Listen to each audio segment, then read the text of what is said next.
이처럼 고리 원자력발전소 1호기의 영구 정지가 결정되면서 원전 해체 기술의 개발 필요성이 현실화되고 있는데요.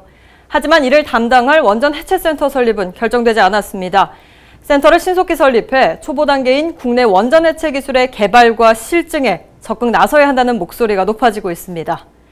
앞으로 지자체 간 센터 유치전이 더욱 치열해질 것으로 보입니다. 신병균 기자입니다. 고리 원전 1호기는 오는 2017년 6월 영구 정지되고 5년의 냉각 기간을 거쳐 2022년부터 실제 해체 작업에 들어갑니다.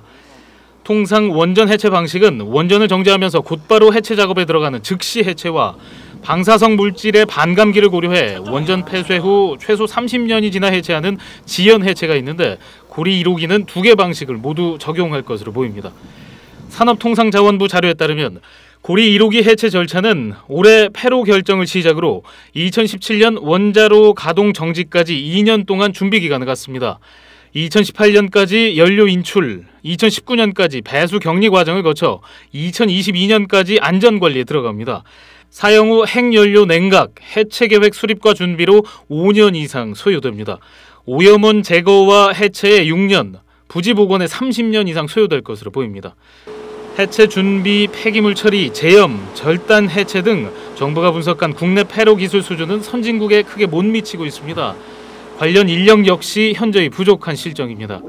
정부는 원자력 해체 기술종합연구센터를 설립해 원전 해체 관련 핵심 기술을 확보한다는 계획을 세웠지만 아직까지 예비 타당성 조사도 통과하지 못한 상태입니다.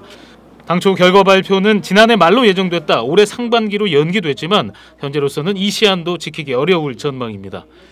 원전 해체센터는 지방자치단체가 부지 제공과 건물 설립 등을 맡고 중앙정부는 실증 장비 구축과 연구원 인건비 제공 등을 지원합니다.